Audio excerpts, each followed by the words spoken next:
I'm John Najarian. Pete Najarian and I will break down for you some of those inputs that go into CPI, Consumer Price Index, and why it is running hot right now. That, a little fantastic futures, some stocks, and of course, sports, all that and more on the Rebel's Edge. Bang.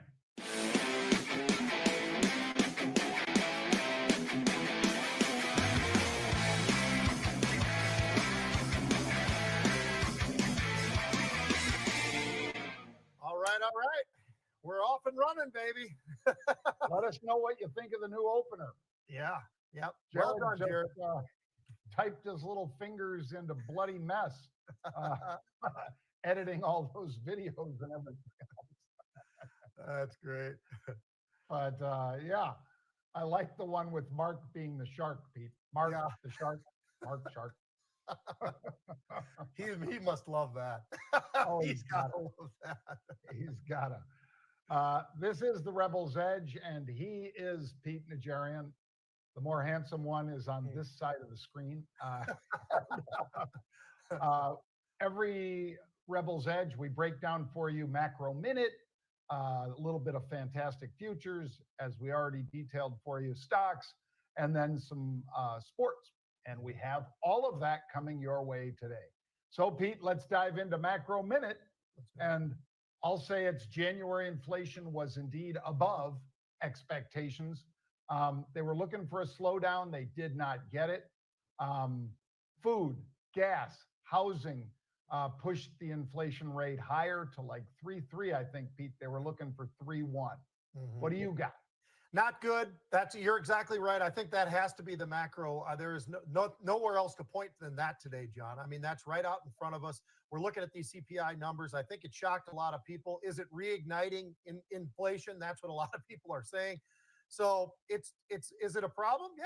I mean, this is not what they were expecting. And it's something that I think we're going to have to deal with today. And it's amazing. This is a market, John, that seems to be able to shed off news like this pretty rapidly. So we'll see if they're able to. But as of right now, the pressure is on the Dow, the pressure is on the S&P, the pressure is on the NASDAQ to the downside. And it is not a great day if you're long today, unless you're in exactly the right stocks. Yep. We came up off the bottom and then kind of drifted back a little lower, Pete, because we were down almost 500. We got as low as down 240, I think, in the Dow, Pete. But right now, we're down about 366, which is about 0.8%.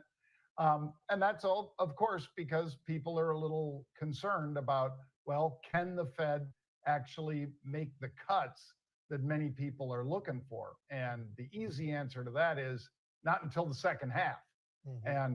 And that's not even with certainty, but that's what you and I have been saying all along, I think, Pete. Yep. And so my future would be basically those the 10-year and the fact that it moved the 10-year note. When it goes down, interest rates go up, and it was down a bunch right away when that CPI number came out today, Pete. Yeah, and looking at that, I agree with you, John, and I think that's exactly where I was going too. We don't see a huge spike in the volatility index. It's not massive. It's not something where it's got a lot of fear in there. It's at 16 right now. That's not a big deal, just over 16. But the 10-year is something I think worth talking about, up 2.5% today. It's at a 465. It was 443 1 week ago. That's a pretty big leap in terms of the 10-year, and I think that's something that I'm a little surprised that the NASDAQ's holding in there as well as it is, John, because usually the NASDAQ starts getting pounded pretty good. But this time it's more on the Dow, and the Dow is definitely the one that is getting attacked the most today. And we, as you mentioned, we're down close to 500. We cut it in half, pretty close to, and now we're getting a little bit better. So by the end of the day, it'll be very interesting to see, are we going to still be down 300, 350, maybe 400, or do we start rallying back? We have been, and that's been the history of what we've been doing lately, is rallying back. Will we today? That'll be an interesting one to see. All right.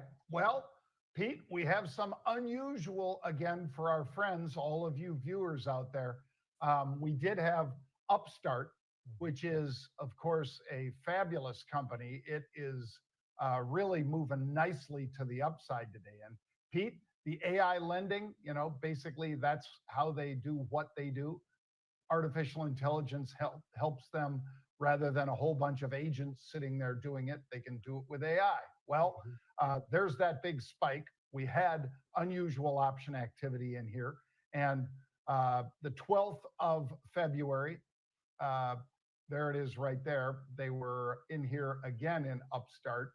And I thought that the move was pretty darn good, Pete. So when you look at those calls moving up, that's a pretty good sign that people really liked this report.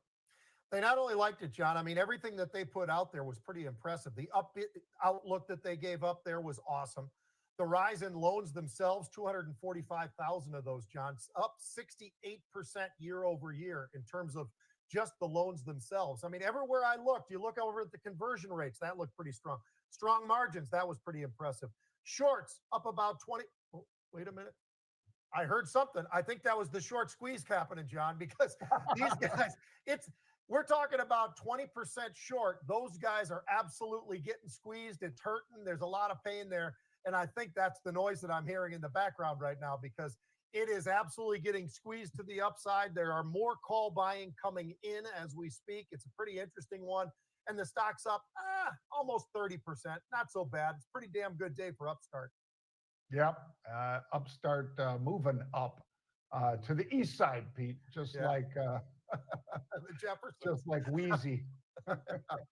Well, let's take a look what else is moving today, folks, because CVS, boy, Walgreens Boots Alliance wishes, that's WBA, wishes they could put up numbers like these guys Mhm. because CVS was up 5%, then 8, 9, 10, 11. Right now, Pete, I think they're up almost 15% on the day, basically exceeding street forecasts for both sales and EPS, and operating their insurance arm, Aetna, and their pharmacy network. This is just really good news for them, Pete, because 97, almost 98 billion in revenue for CVS. And that's up That's pretty amazing. and that's up 4% year over year, John. And we talk about that year over year number. We think that's both of us think that's pretty impressive and something that we should be looking at. You look at the healthcare benefits side of it, John, up 23% year over year. That's a damn good number. CVS somehow came in and absolutely knocked it out of the park, John, in every way that they could. It's been up 14%. You were just saying it's up 15%. It's nearing, but not quite at those 52-week highs, which is 81, but it's up there towards 63 or something, maybe even a little bit better. A very, very impressive quarter. And of course, you look at the forecast, which is the most important thing. That looks really, really strong for 2025. So with all of that said, CVS might have itself in a position to start making a nice move to the upside. Maybe they're the next Walmart out of the pharmaceutical or pharmacy side of things. Well, Pete, I pulled up a 1 month graph. A 1 month graph shows Walgreens Boots Alliance down 20%. Meanwhile, obviously, a lot of this coming today on the big jump. CVS is up 30. But even before today, Pete, they were still up like 14 versus down 19 for Walgreens Boots Alliance. And I don't think it gets a lot better if you take it further back. Um, let's see, it's not as dramatic, but taking it back 6 months, Walgreens down 13%, CVS up 8%. So these two are going in opposite directions, Pete. Sure are. Yep. What about KHC? Mhm. Now, I think you and I would say, Pete, that Warren Buffett is one of the best investors we've ever seen, but he makes mistakes. And one of the mistakes he made was this one, Pete, because Kraft Heinz, he owned at one time about 27%. I don't know how much he owns now. I think he got in there, Pete, with some private equity firm called, and if memory serves, I think it was like 3G or something like that. But don't hold me to it. But if you have 300 million plus shares and the stock puts up a number like Kraft Heinz did today, you're not a happy camper. No, there's a good reason why that stock is near the 52-week lows, John. You look at the outlook, that was absolutely terrible. 263, 274 was the outlook. They were looking for 304. That's a big problem. The revenue, they missed. The earnings themselves actually were up year over year, 7%. So that's the one positive thing. But organic revenue was down 3% year over year. Operating income, they lost about 40 million bucks there. So Kraft Heinz, this is not a good quarter. It's not even close to a good quarter. It's a problem. And Mr. Buffett, we all make mistakes. Maybe this is one of those where he might have to reevaluate this positioning there, John, because this is a stock that's definitely under some big pressure right now. And as I said, very close to 52-week lows. It's about 2 points off those 52-week lows. Not a great day and not a great earnings coming out of Kraft Heinz today. Yeah, and Pete, I thought this was more recent than this, but I was just while you were speaking, Googling it or using a little grok, X.AI. Warren Buffett's been in this one since 2013, Pete, and he still hasn't pulled the ripcord. Yeah. I'm kind of surprised because 3G, that is the partner that he partnered with, the merger was like 2015, but wow.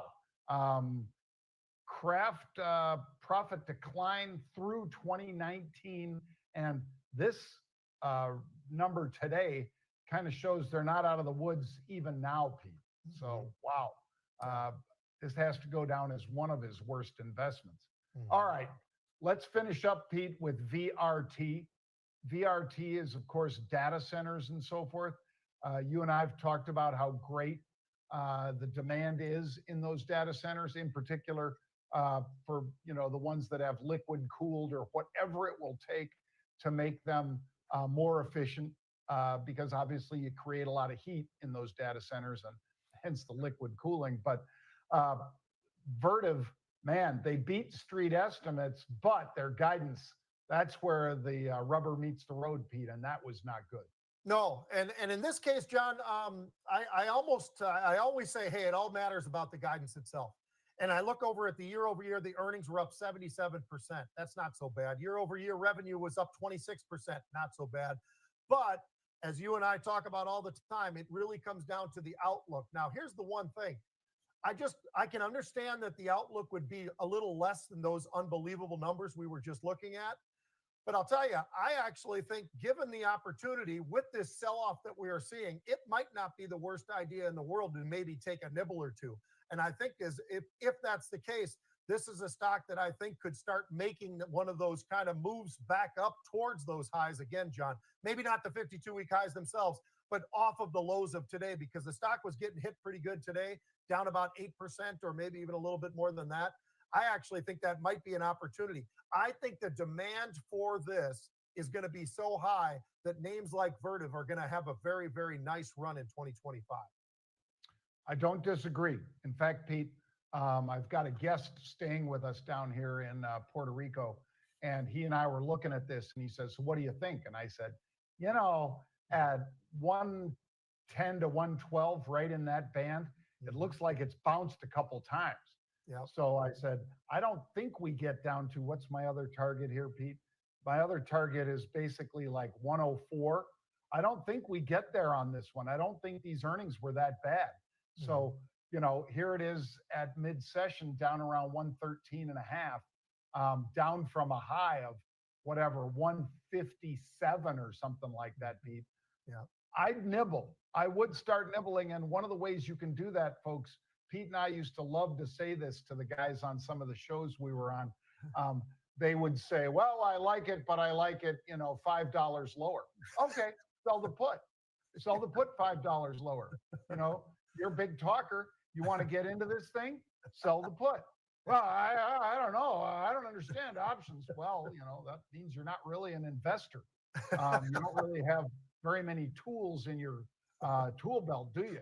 If all you can do is say, well, I like it, but I'd buy it $5 lower. Can you wave a magic wand and make that happen? No, but you can sell a put option. I'm not encouraging you guys to do that if you don't understand options. But if you sell a put, that obligates you to buy at a certain level. Who's one of the biggest put sellers we know, Pete? Warren Buffett. We just talked about him. Michael Dell. All of these guys, including a lot of big companies, sell puts. Why? Because instead of buying the stock, You can obligate yourself to buy it for a certain period of time, but you get to keep the premium if it stays above that. So if I think it's going to hold at about that 110 to 112 level, and I said sold on those 112 puts, I get to keep that even if we just sit here. And the only thing that doesn't work in your favor, I guess, is if it drops 10%, well, you're going to get assigned on those puts. You'll have to buy the stock at the level you said you wanted At the to level, buy. I was going to say that at the level that you said you wanted to buy it. So, Yep. All right. Yep. Well, Pete, I know Jared has queued up one of the players that you and I thought was going to be just a superstar. He was the first white defensive back taken in the first round in 39 years. The kid he runs like a deer. DeJean is, of course, his name, from Iowa. And boy, he made a fabulous pick six in the game, and we thought we'd show it to you guys because Sportsville did a nice job putting this one together. So take a look. Mahomes hasn't seen many situations like this. He hasn't seen many situations. Back goes Mahomes. He's rushing. He's looking. That's a tough throw across your body. It's intercepted. Like that. It's intercepted.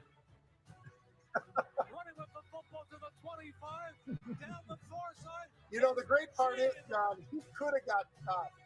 He could have got stopped, but he wasn't going to let anybody stop him. He really was. Yeah, watch this. Watch the big offensive lineman go right by him. He gives him, just goes right by him. He slowed up just enough right there that the big guy couldn't slow down. Happy birthday, Cooper DeSheen. Cooper DeSheen. Not a bad birthday present, huh? Was it Saquon too? I think it was his birthday as well. So that's pretty fun. Keep going. You gotta love it. You gotta love it. The Eagles, I'll tell you what, John, you know, they're one of those franchises that, you know, people associate them with blue collar and for all the right reasons, you know, blah, blah, blah, the fans. Just but like Pittsburgh. it's great. It's great to watch. It's great fun. And, you know, they have built the team the right way. And you and I have talked about it a long time. And we might talk about it again when we get to our second portion of the sports. But I was going to start off with something in the NBA, John. All right. So in the post-Michael Jordan era, and as a matter of fact, we talked about this a little bit yesterday, but when Michael Jordan was still playing 30 years ago, they had their highest watched regular season ever, okay? It hasn't happened since 30 years later.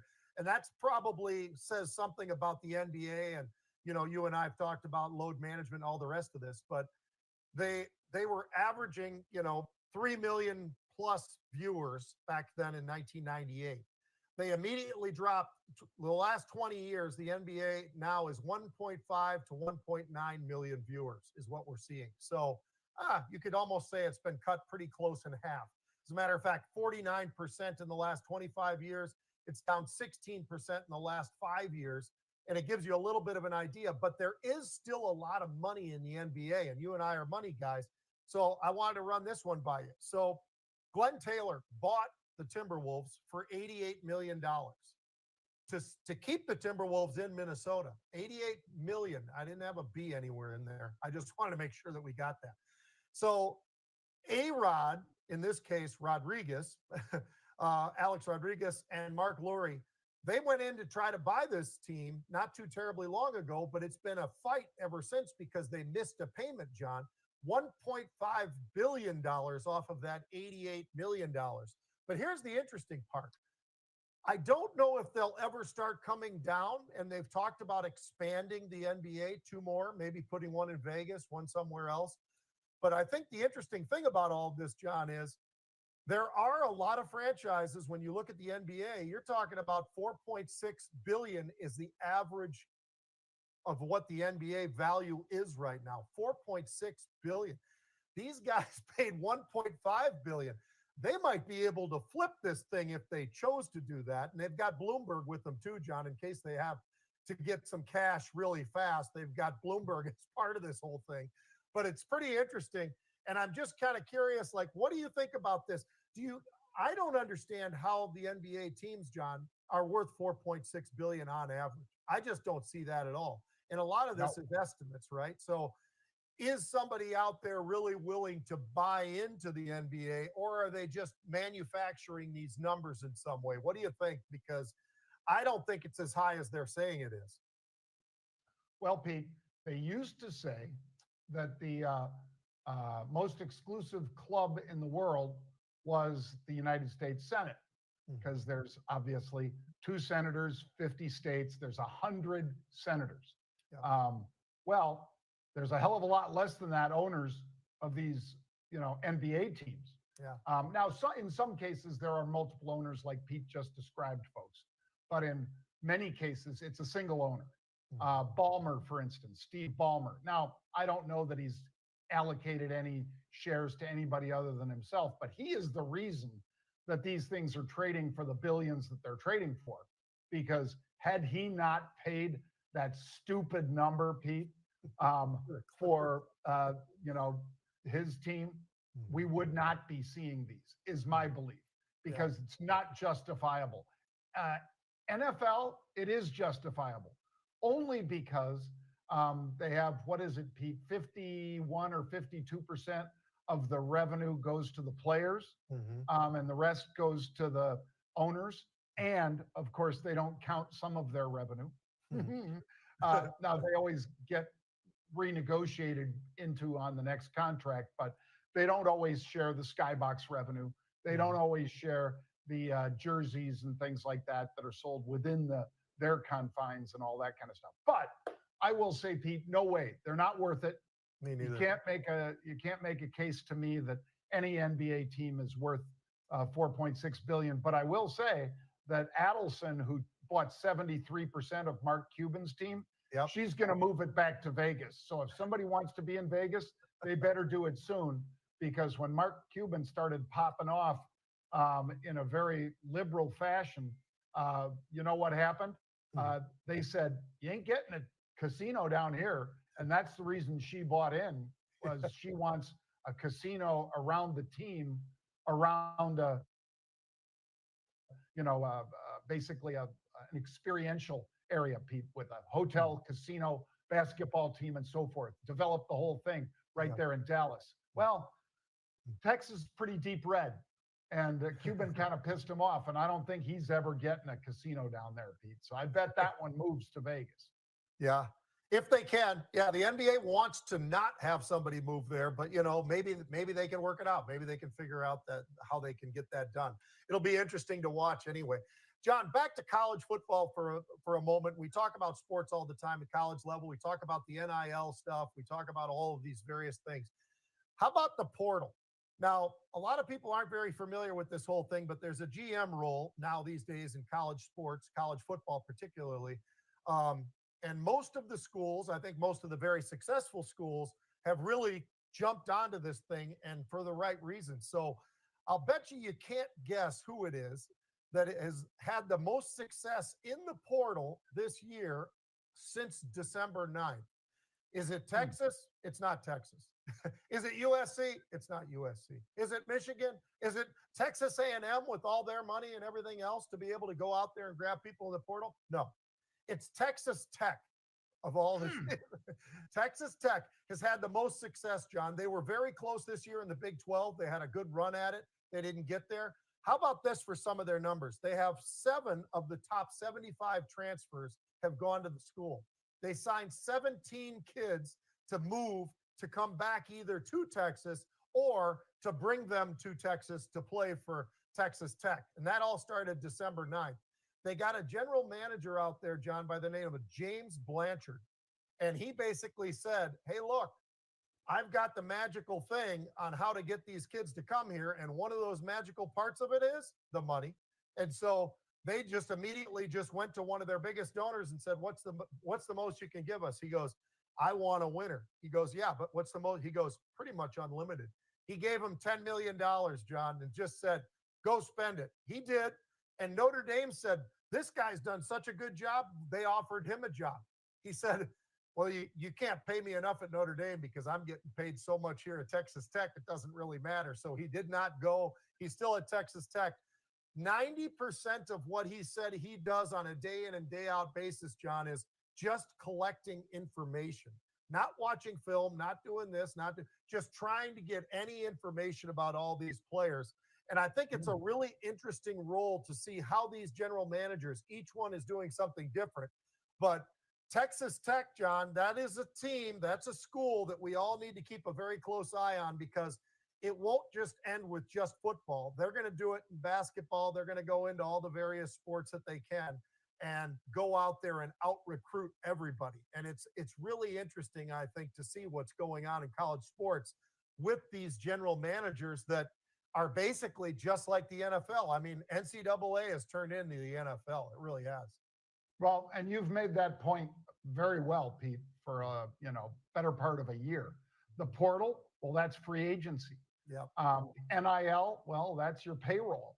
And as good as they do, Pete, I think it's still going to be tough for them to outcompete Ohio State. Yep. Because Ohio State, now that they got that unbelievable season behind them, even though they lost 2 games, the fact that they came back through the playoffs and just decimated everybody, that they played in there. That is going to be a tough team to beat. Yeah. And tough team to out recruit. Yeah. But as you said, if you get 7 of the top 75, a 10% thing like that, that's pretty damn good. And it's just like when we talk about Myles Garrett, you only have to have a few really big impact players. The video that Jared just ran for us of Cooper DeJean, the kid runs a 4.15. So there's no way in heck Mahomes thought when he threw that ball sideways as he did, that any D-back could break on that ball as he did, because you saw that his wide receiver was sliding to make that catch just off the ground. And meanwhile, Cooper just made a plant and went. And if you have that, again, you can't defend speed. And if you have somebody like that, you can dominate. And Myles Garrett is a player like that, just like Cooper DeJean. And man, it's amazing though, Cooper being whatchamacallit, Pete, a rookie in his rookie year. And by the way, I already said 39 years, Pete. Nobody had drafted a white defensive back in the first round in 39 years. How about this stat also? No rookie had a pick 6 in a Super Bowl in 39 years. It has happened, but it's been 39 years.